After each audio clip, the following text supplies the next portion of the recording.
every family get together, there is that one uncle, that one relative who says, women today, they have forgotten our traditions. They have become too modern, too ambitious, too independent. And every time I hear it, I smile because the irony is, if you look at our traditions, our festivals, they don't silence women, they center women. They don't tell us to shrink, they tell us to rise. So today, I want to remind you this festive season is not just about rituals, it's about you. It's about hearing the call of your roots to be both grounded in who you are and driven towards everything you're meant to become. And if you're new here, I'm Jaslin. I'm a senior leader in tech, a creator, and most importantly, a woman who has walked the journey of trying to balance ambition with tradition. On this channel, I create episodes that help women like you step into power,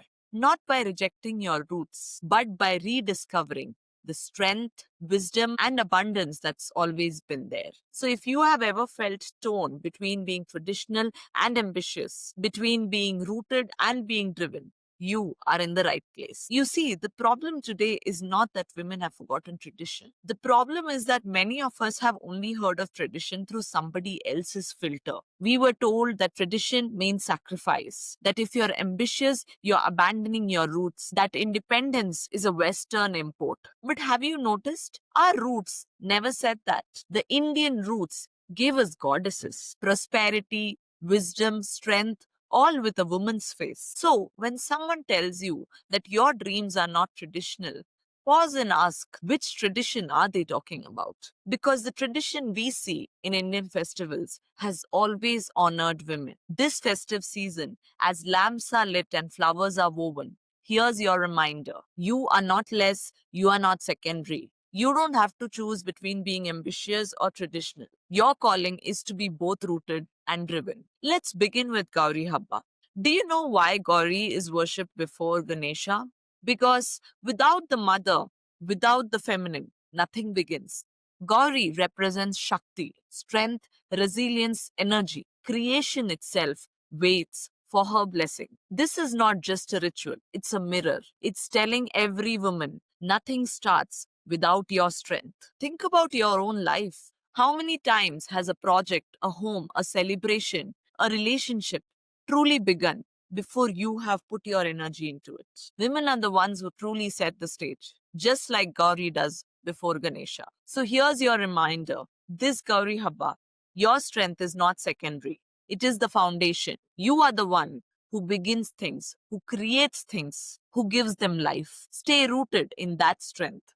Stay driven by it because that's what your tradition is telling you. Now let's talk about Ganesh Chaturthi. We celebrate Ganesha as the remover of obstacles, the god of wisdom. But do you remember how his wisdom was tested? When asked to prove his devotion, instead of circling the whole world, Ganesha simply circled his parents. He said, for me, my mother and father are the whole world. And here's the part we often overlook that wisdom did not come from his father alone. It came from honoring his mother as well. The remover of obstacles knew that balance between the masculine and feminine is where true wisdom lies. And this is your reminder. Balance is not compromise. Balance is true wisdom. You don't have to choose between ambition and family, between nurturing and independence. You are called to hold both. When you live in balance, you're not breaking tradition. You are fulfilling it. This Ganesh Chaturthi, let it remind you that harmony, not sacrifice, is the real path to strength. And then there is Onam. Yes, Onam celebrates the return of King Mahabali. But the soul of Onam is not just the story of a king. The soul of Onam is the way families come together. The Pookalam, the feast, the music, the joy. Look at the Pookalam.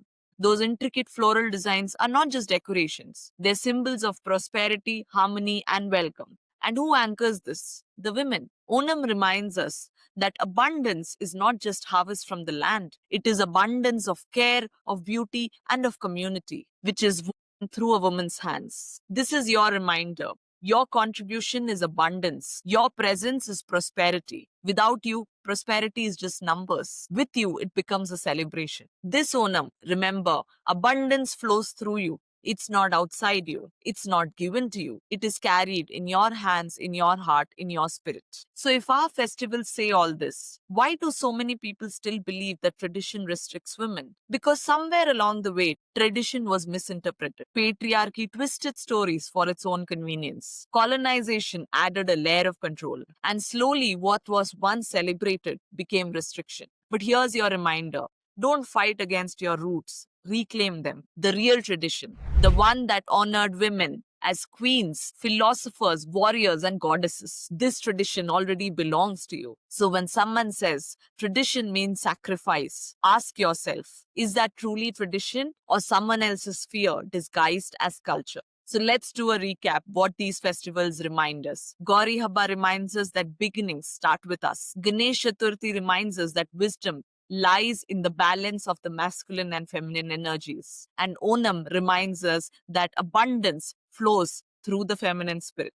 Sisters, this season, every flower you place, every prayer you whisper, let it remind you of your calling. You are not here to pick between family and dreams, between roots and wings. You are called to hold both. This festive season is not just about rituals in the temple or flowers in the altar.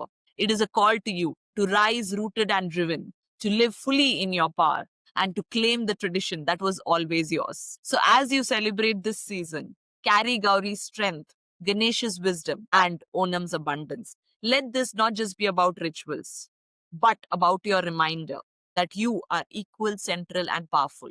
You are rooted in who you are and driven towards who you are becoming. Indian roots don't limit women, they liberate us. And this festive season, may you step into that truth fully, unapologetically, and beautifully. If today's reminder spoke to you, then share this episode with the women in your life. Share it with your sisters, your daughters, your friends, your colleagues, because they deserve to hear that tradition has always been on their side. And if you want more reminders like this, please subscribe to this channel. Because every week, we are rewriting the stories women have been told. And together, we are creating a new tradition, one where women are both deeply rooted and powerfully driven. Thank you, and see you again soon.